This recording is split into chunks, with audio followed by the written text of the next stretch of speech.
What's up, guys? It's David Core from the Steelers Sanctuary Podcast, and this is the Week 3 Fantasy Football segment. So let's get it started. At QB, I am going to have you say that I would go after Marcus Mariota if he's still rostered. I'm sorry, if he's still in your league. He's rostered only 11% of leagues, so there's a good chance he's still there. He's put up 19 and 20 points in the first two games of the season in 6-point TD leagues. He's facing a Seahawks defense that's given up the 13th most points, and they're giving an average of 18.48 points per game to quarterbacks. So that's who I'd take a look at quarterback. Honorable mentions is Mac Jones versus Baltimore. They're allowing the second most points at 26.57. Now, mind you, that might be bloated a little bit because of the Dolphins game after what happened in that second half against them. So just beware with that. Also, I would bring up honorable mention to be Geno Smith. He's facing Atlanta. They're allowing an average of 20.32 points to quarterbacks. So those are my honorable mentions at QB. Moving on, we're going to go with wide receiver. Devin Duvernay, if he's still available in your league, it says 66% rostered. See if he's still there. I would grab him. This guy has scored 21 and 12 points in his 2 games. He's had 2 reception TDs, and he has a return TD. So you got a guy that's dual threat where he could either be doing return TDs getting you points, or he could be doing just regular wide receiver reception points. So I would definitely look at that as well.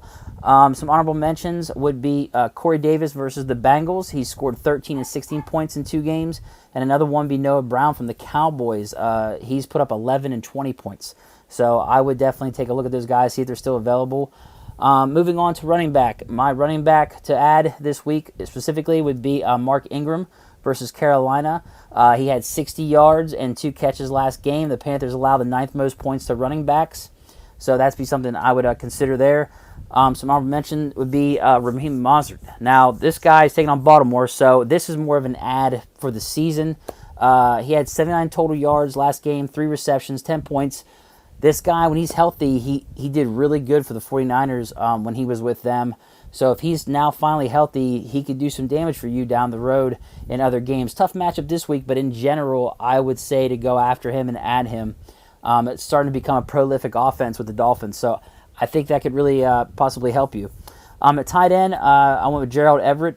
He's 58% rostered right now in leagues. He's put up 13 and 14 points. I think he had 102 yards in the game the other night. So that's a guy that I would go for definitely at tight end. Another one I mentioned is Logan Thomas. He's only 14% rostered right now in leagues. I know he's facing Philly, but they allow the 7th most points to tight ends. He's healthy now, and he put up 13 points last game. So that'd be definitely another guy I would target. Defense, I would go with KC versus Indy. I would go with KC and try to grab them. They're only rostered 30%, 6% of leagues. Indy's allowing the 3rd most points to defenses. And they're missing their top wide receiver. Matt Ryan just isn't the same. He has 4 interceptions, only 1 touchdown in 2 games. So that would definitely be a defense I'd try to grab if it's there, Kansas City's. Another one, I'd go with Chicago's D. They're taking on Houston. They're middle of the pack and allowing points to defenses. And it's in Chicago, so the weather could make it a low-scoring game, which should bode well for a defense. So I would definitely target Chicago's D if you can get them, if KC's not available for just a weekend plug-in. As far as kicker goes, I would go after Cade York out of Cleveland. He's 24% rostered right now. He's put up 23 points in 2 games. It's a division game, which should generate a lot of field goal opportunities usually. It's a Thursday game, which usually means sloppy offenses, so more field goals.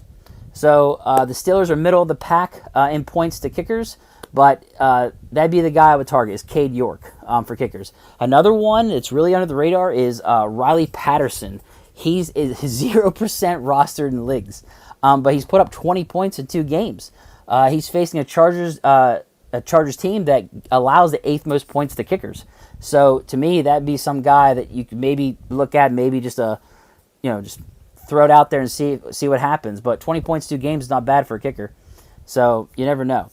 But that's it for now, guys. That's my fantasy football advice for week 3. I hope it works out well for you. Let me know what you think.